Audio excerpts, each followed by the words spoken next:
예루살렘 선교사에게 들은 이야기입니다. 이스라엘의 상징적인 도시인 예루살렘에는 몇 개의 개신교 교회가 있다고 합니다. 이 개신교 교회의 목회자들은 대부분 전직 랍비 출신들입니다. 자칭 종교의 전문가들이라고 하는 유대인들을 대상으로 복음을 전하다 보면 결코 개인 또는 평범한 사람으로는 복음이 전해질 수가 없다고 합니다. 랍비 정도가 돼야 유대인들을 상대할 수 있습니다. 그래서 교회가 의도적으로 랍비 출신들의 목회자를 청빙한다고 합니다. 한 교회에서 이런 일이 있었습니다. 이 목회자 친구 중에 랍비가 있었는데 이 랍비에게 정신질환을 앓고 있는 아들이 있었습니다. 증상이 너무 심해져서 어느 날부터인가 속옷만 입고 뒤뜰에서 하루 종일 타조 소리, 구구 이 소리를 아무런 생각 없이 그렇게 되뇌이고 있었다고 합니다. 아버지가 달래도 보고 야단도 치고 때로 매도 들었는데 아무 소용이 없었습니다. 여러 심리치료사가 붙었지만 모두 약물 처방으로 끝냅니다. 근데 이 아버지가 약물을 먹일 수가 없었습니다. 아이가 너무 어렸습니다. 결국 이 랍비가 친구 목회자를 찾아오게 됩니다. 그리고 자기의 어려운 상황을 이야기를 했습니다. 이때 목회자가 예수님께서는 치유하시는 분이니까 예수님께 지혜와 능력을 구하면서 내가 아들을 만나보겠다고 랍비의 손을 잡게 됩니다. 며칠 후에 목회자가 아들을 찾아갔습니다. 아무 말도 안 하고 자기도 속옷을 입고 옆에 앉아서 구구거렸습니다. 아들이 깜짝 놀란 듯이 힐끗 쳐다보더니 이내 아무 이상도 없다는 듯이 자기도 똑같이 구구거립니다. 그렇게 5일이 지났습니다. 목회자는 한마디도 하지 않았고 아들도 어떤 반응도 보이지 않았습니다. 다음 날이 주일이라 목회자는 교회 가서 예배를 드리고 다시 월요일 아침 똑같이 구구거렸습니다. 그 다음 날 목회자가 먼저 이야기를 꺼냅니다. 타조야, 웃도리를 입으면 괜찮아 보일 것 같은데 어떻게 생각해? 아들이 목회자를 가만히 보더니 고개를 끄덕입니다. 그래서 같이 웃옷을 입습니다. 또 그렇게 하루를 지내고 다음 날 아침 목회자가 다시 말을 꺼냅니다. 타조야, 바지를 입으면 멋있을 것 같은데 어떻게 생각해? 아들이 끄덕입니다. 바지를 같이 입었습니다. 그렇게 둘이 교류가 시작이 되었습니다. 부모님이 갖다 놓은 밥을 같이 나눠 먹으면서 목회자가 이런저런 이야기를 시작합니다. 놀랍게도요, 며칠 후에 아들이 정상적인 말과 행동을 하기 시작했습니다. 목회자의 전언에 따르면 아들은 랍비가 되는 것에 대해서 너무 심한 정신적인 스트레스를 받았답니다. 조상 대대로 랍비였기 때문에 자기도 랍비가 돼야 되는데 너무 싫었답니다. 다 벗어버리고 싶었답니다.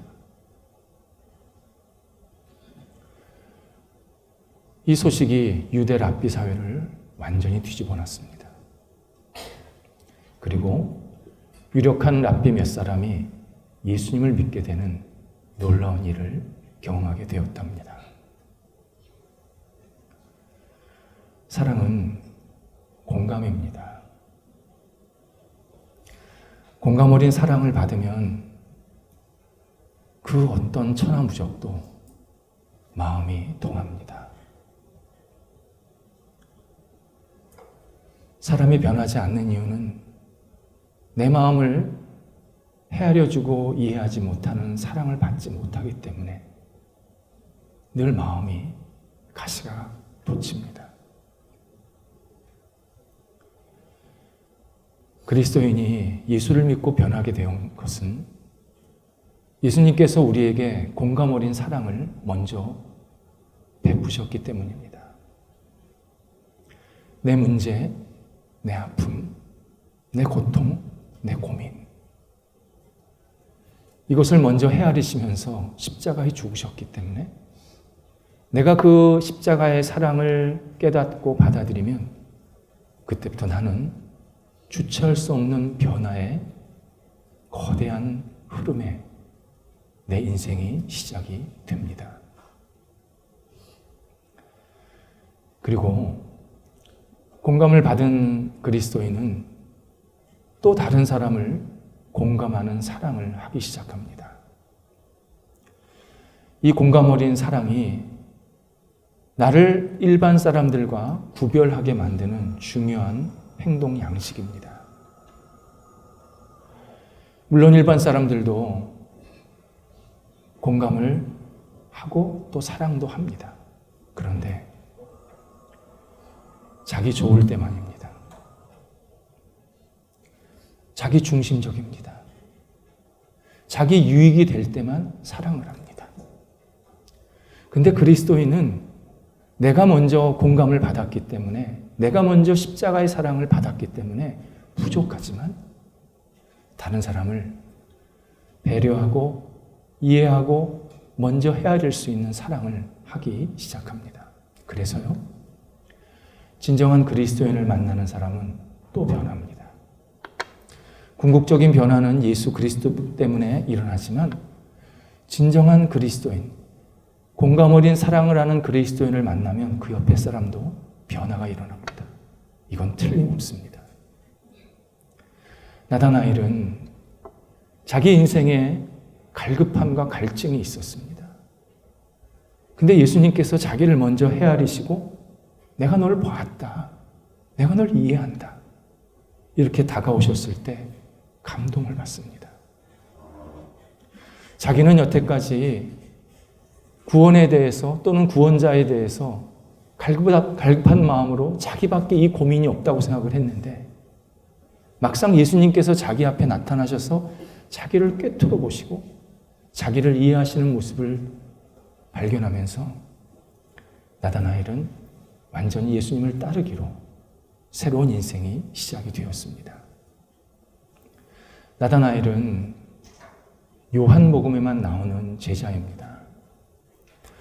12명의 제자의 이름에 등재가 되어 있지 않습니다. 이런 뜻입니다. 12명은 자기의 생업을 다 뒤로 하고 예수님을 전적으로 따른 겁니다.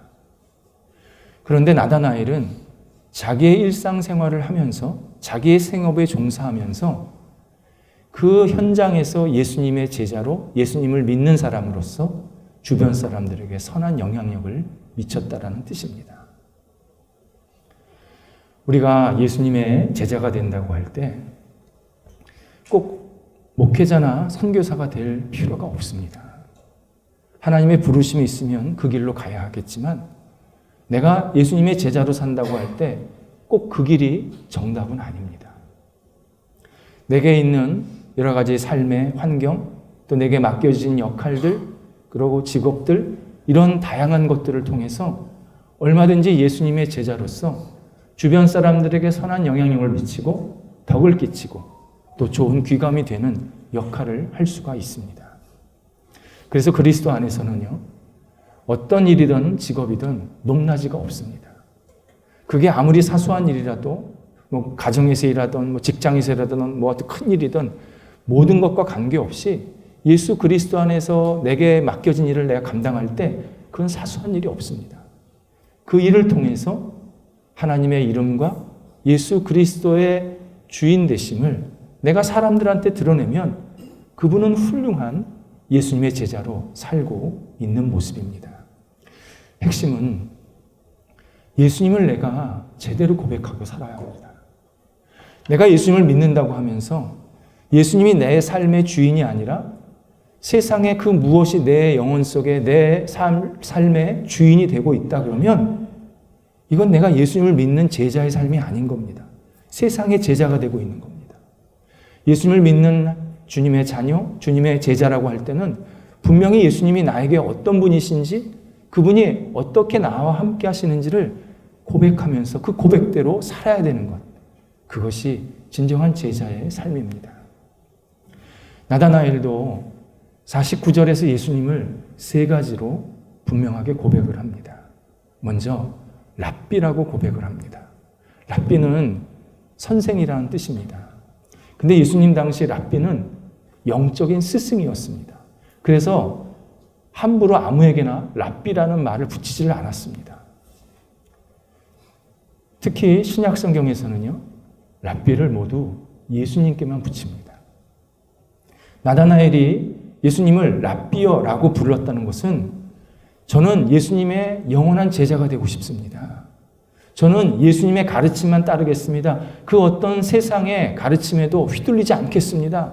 주님의 가르침만 제가 옳다고 진리라고 깨달으면서 그것으로 계속 향해서 내 삶을 진행하겠습니다.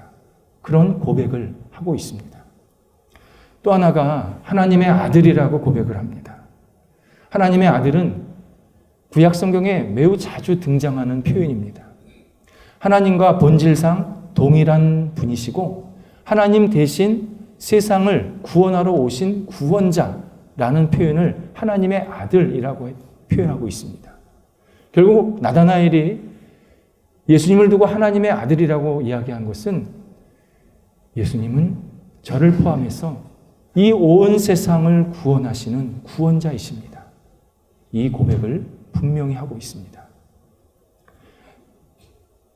또 하나가 이스라엘의 임금이라고 고백합니다. 여기서 이스라엘은 지역적인 나라가 아니라 모든 나라를 대표하는 나라를 표현합니다. 그래서 이사야 44장 6절에서 구원자를 두고 이스라엘의 왕이요 만군의 주라는 표현을 쓰고 있습니다. 구원자는 이스라엘 온 나라의 왕이시고 만군 모든 나라의 군대의 지도자십니다. 예수 그리스도는 유일하게 세상을 다스리는 왕이시고 역사를 이끌어 가시는 세상의 지도자십니다. 온전한 지도자, 위대한 지도자십니다. 이렇게 나다나엘이 고백하고 있습니다. 나다나엘은 지금 예수님을 처음 한 번 보고 있는 겁니다. 그런데 이렇게 분명하고 명료한 신앙 고백을 하고 있습니다. 그래서 이 말씀을 읽은 우리에게 굉장히 도전도 되고 깜짝 놀라게 만듭니다. 어떻게 나다나엘은 한 번 예수님을 보고서 이렇게 고백을 할 수 있을까? 이유가 있습니다. 이 말은 누구나 그런 고백이 가능하다는 겁니다. 예수님을 진심으로 믿었습니다. 예수님을 진심으로 믿었습니다.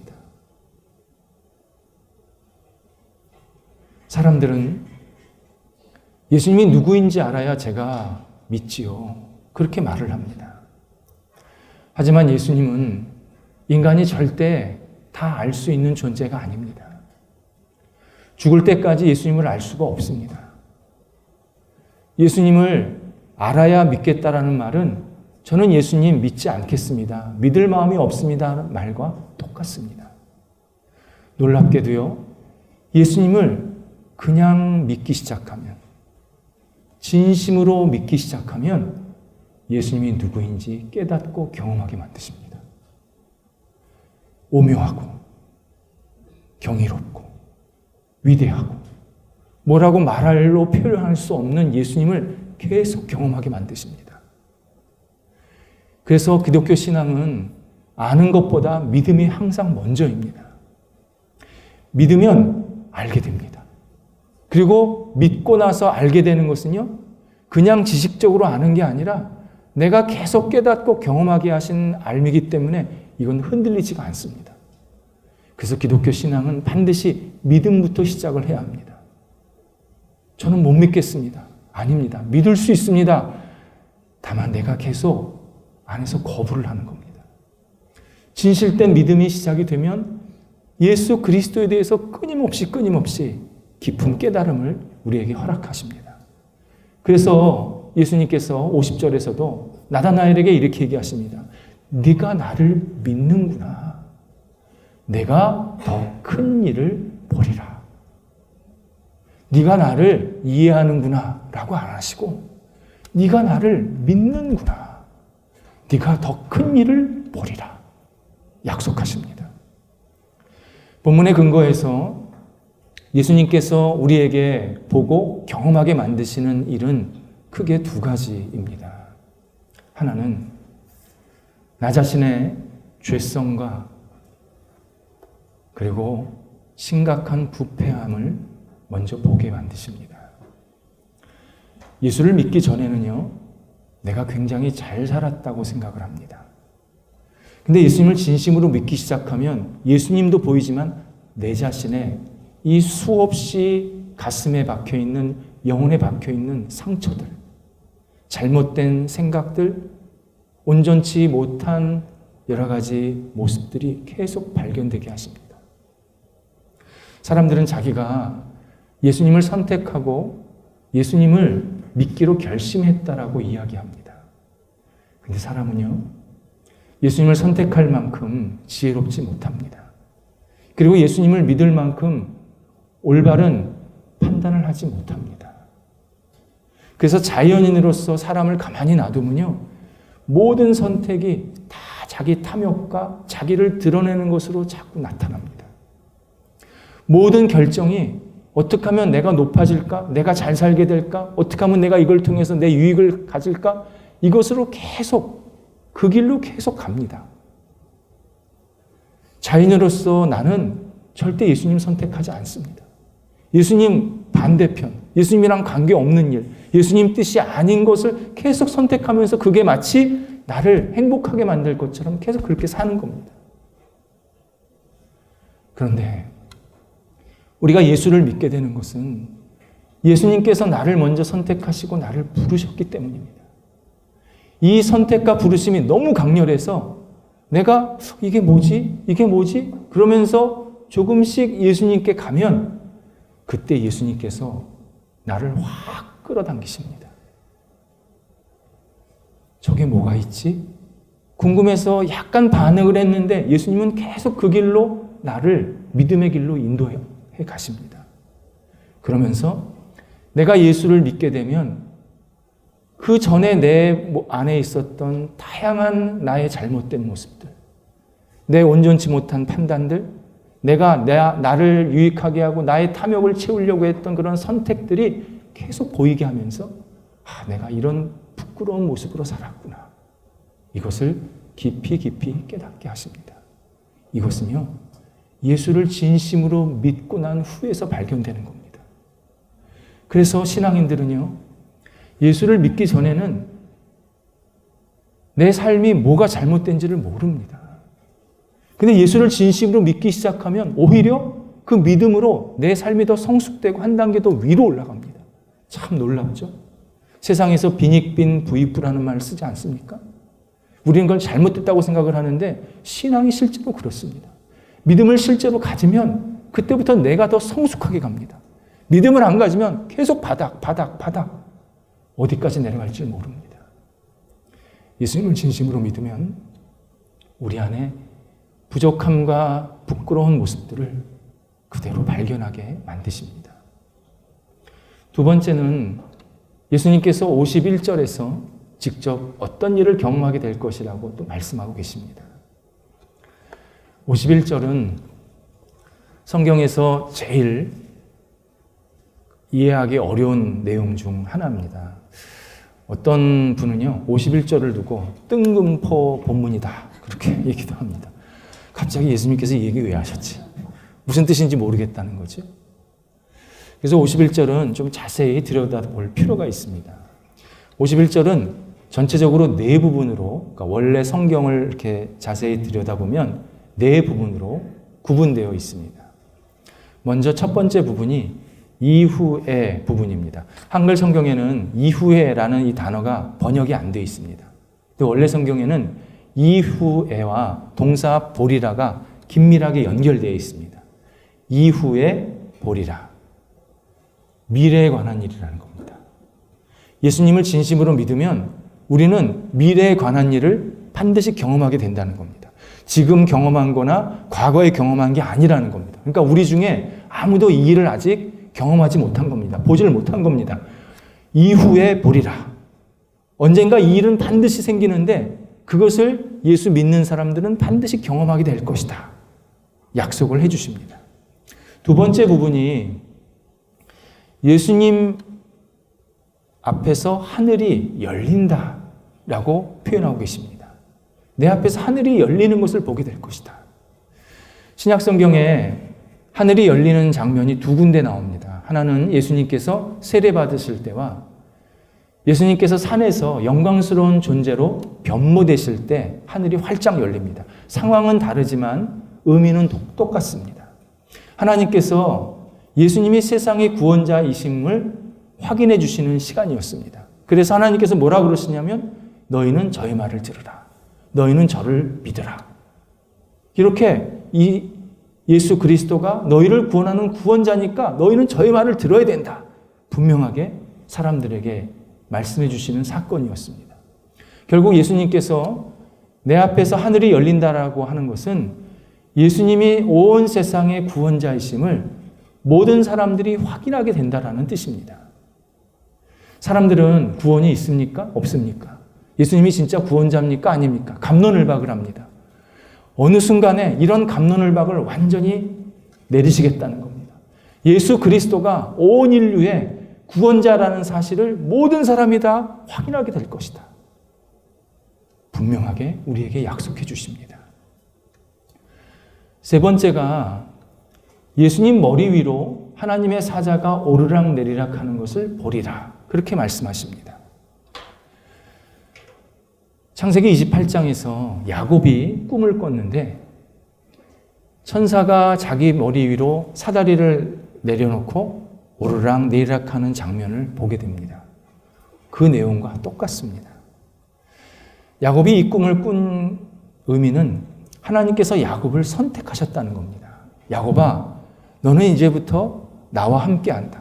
이전에도 나는 너와 함께했고 앞으로도 함께할 거지만 지금 너와 이제 함께한다. 내가 너를 선택했다. 너는 복의 근원으로서 나는 앞으로 계속 살게 될 것이다. 이런 하나님의 선택, 하나님의 확신을 야곱에게 주시는 사건이 꿈이었습니다. 똑같습니다. 예수님이 머리 위로 하나님의 사자가 오르락 내리락 한다는 것을 우리가 본다라는 것은 예수님을 믿는 우리를 하나님께서 선택하시고 환대해 주신다라는 뜻입니다. 하나님이 우리같이 연약하고 부끄럽고 정말 죄로 가득한 사람을 환영하시는 이유는 내가 잘나서가 아니라 예수님을 믿었기 때문에, 예수님 때문에 우리를 천국으로, 하나님 나라로 기꺼이 받아들이시겠다. 이렇게 약속해 주고 계십니다. 네 번째 부분이 예수님이 스스로를 인자가 되는 것을 보리라. 그렇게 표현하고 있습니다. 그러니까 이 보리라의 단어가 계속 앞에 다 걸리는 겁니다. 인자가 되신다는 것을 본다. 인자는 사람의 아들이라는 뜻입니다. 구약성경 다니엘서 7장에서 인자는 세상을 심판하러 오시는 심판주십니다. 그리고 그분의 심판은 너무나 공명정대하고 공의로워서 모든 사람들이 이의를 제기할 수가 없었고 그분의 판단, 그분의 심판을 그냥 그대로 다 따르게 되는 그러한 모습을 갖게 됩니다. 동시에 모든 사람을 심판하시는 그 예수 그리스도를 보면서 그분을 찬양하고 경배하게 된다라고 다니엘서에서 우리에게 알려주십니다. 결국 예수 그리스도가 온 세상을 심판하러 오시는 장면을 우리가 보게 될 것이다. 경험하게 될 것이다. 말씀하고 계십니다. 그렇다면 51절은 예수님께서 이 땅에 다시 오시는 사건, 기독교 신앙 용어로 재림에 관한 내용입니다. 이 재림을 믿지 않는 사람도 믿는 사람도 다 맞이하게 되는데 의미가 다르다는 겁니다. 요한계시록 19장에서 그 의미 또 그때 재림 당시에 어떤 상황이 벌어지는지를 우리에게 잘 알려주고 계십니다.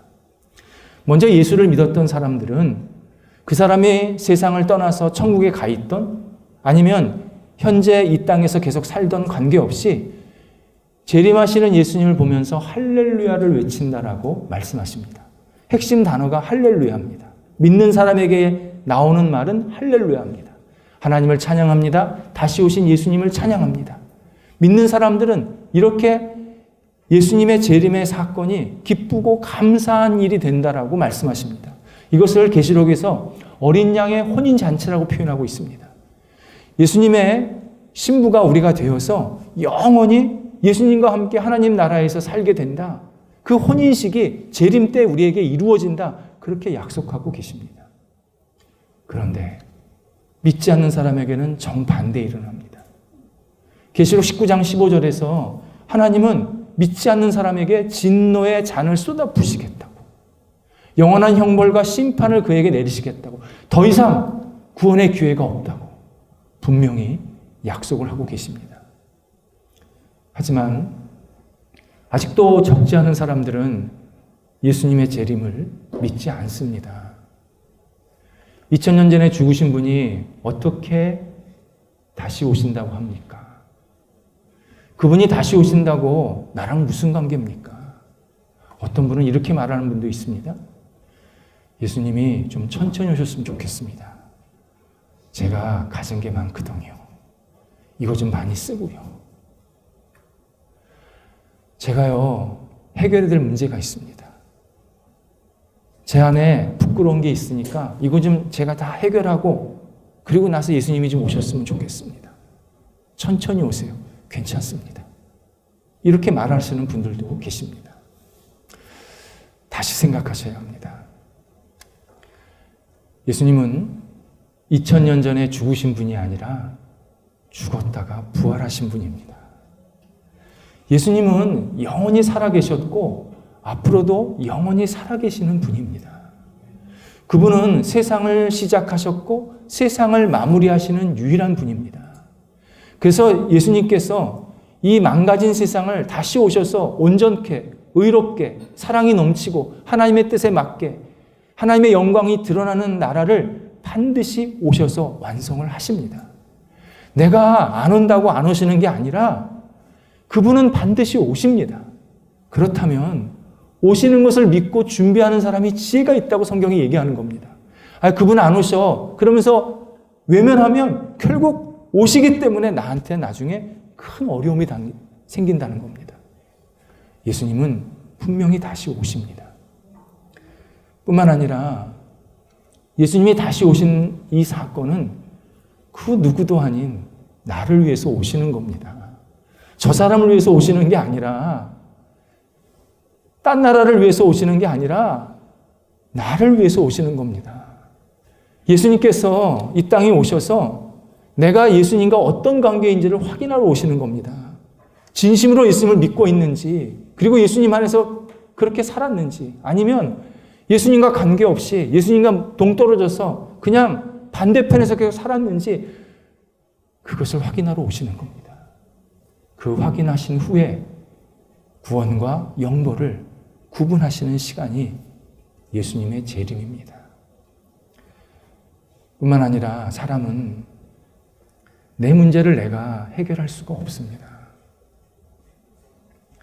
예수님께서 내 문제, 내 부끄러움을 해결하시려고 오신 겁니다.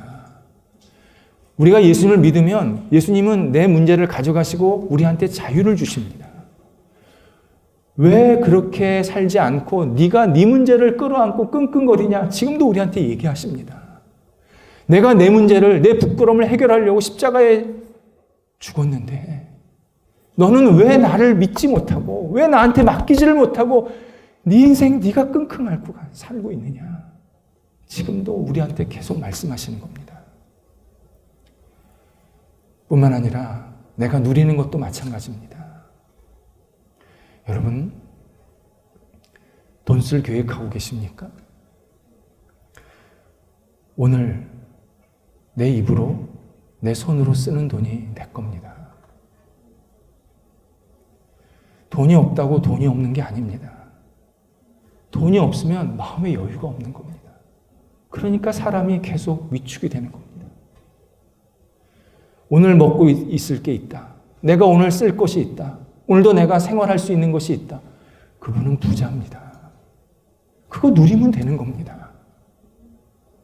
그렇게 예수님께 내 인생을 맡기며 하루하루 살다 보면 예수님이 오늘 오셔도 감사, 내일 오셔도 감사, 언제든지 오시면 내가 감사하고 나는 잘 하나님께서 이 땅에 살게 하시다가 떠납니다. 기쁨으로 예수님을 맞이할 수 있는 인생을 살게 만드십니다. 성경에 의하면 예수님을 믿고 구원받는 사람이 소수입니다. 참 안타깝습니다. 그러나 솔직히 얘기하겠습니다. 예수님은 모든 사람을 다 초청하시지만 모든 사람이 예수님께 돌아오지 않습니다. 모든 사람이 아니라 돌아온 사람은 일부밖에 안 됩니다. 여러분, 저 사람이 예수를 믿어서 구원받는지 안 받는지 그건 둘째 문제입니다.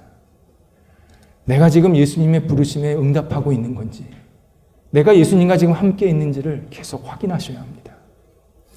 역사적으로 볼 때요, 예수를 믿는 사람과 믿지 않는 사람의 인구 비율이 적게는 1:9, 많아야 2:8이었습니다.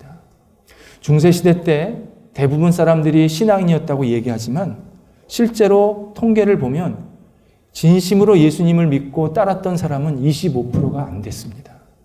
나머지 만약에 90%가 예수를 믿었다 그러면 나중에 65% 그 사람들은요 다 들러리였습니다. 성경에 성자도 안 봤습니다. 기도도 할 줄 몰랐습니다. 교회는 나오는데 그냥 대세가 교회 가니까 따라간 겁니다. 그리고 어떻게 하면 내가 인정받고 내가 잘 살까? 그것에 관심이 있어서 교회를 다니는 겁니다. 중세 때 그렇다는 겁니다. 그래서 중세가 지나서 근세에 들어오면요, 순식간에 무너집니다. 10,000명 모였던 교회가 100명 되는데 10년이 안 걸렸어요.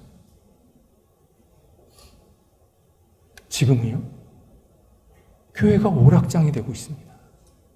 클럽이 되고 있습니다. 술집이 되고 있습니다. 20년도 안 걸려요. 수천 명 수만 명 모였던 교회들이 서구에서 술집 되고 카페 되는 게 20년이 안 걸려요. 하나님께서 계속 보여주시는 겁니다.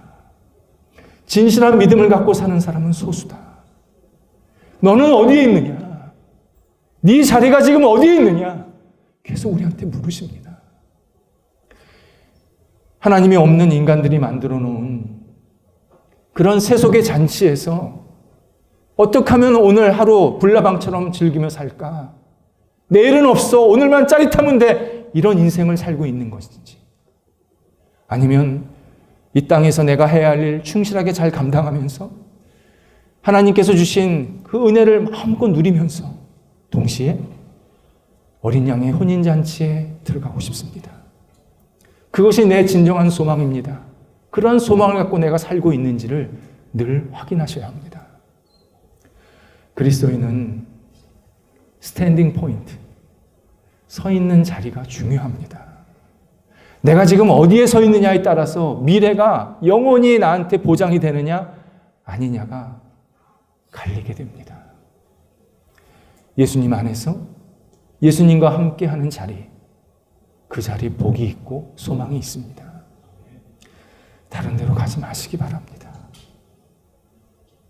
예수 그리스도의 심장으로 말씀드립니다. 세상 속에 휩쓸리지 마시기 바랍니다. 세상에서 내가 기쁘고 감사하게 살 때 내가 가야 할 곳은 어린 양의 혼인잔치다. 예수님 안에서 내가 예수님과 영원토록 살아야 된다. 이 분명한 거룩한 소망을 가지고 우리가 오늘 하루를 다시 시작할 때 우리의 삶에 환한 빛이 비춰지기 시작합니다. 기도하겠습니다. 하나님, 예수 그리스도 안에서 예수 그리스도와 함께 동행하며 예수 그리스도의 뜻을 이루는 복된 삶이 되기를 간절히 원합니다. 저희를 세상에 살게 하신 것 너무 감사하고 이 세상 속에서 저희를 흔들 만한 많은 일들이 있습니다. 그때마다 성령께서 저희들을 보살펴 주시고 인도하여 주셔서 오직 하나님의 주시는 능력으로 잘 극복해내게 하시고 세상의 그 어떤 고민과 어려움과 환난이나 근심을 우리의 영혼 속에 끌어들이지 않게 하시고 예수님의 이름으로 모든 것을 주 앞에 내어 맡기며 주님과 함께 동행하는 저희들의 삶이 될 수 있도록 인도하여 주옵소서. 하나님, 예수님이 저희 안에서 날마다 살아 움직여 주옵소서. 우리의 꿈과 우리의 미래가 오직 예수님께만 있게 하여 주셔서 이 땅을 살지만 이 땅 속에 휘둘리지 않게 하시고 늘 주님과 함께 동행하며 천국의 어린 양의 혼인잔치를 기대하는 저희들의 삶이 될 수 있도록 인도하여 주옵소서. 예수님의 이름으로 기도드립니다. 아멘.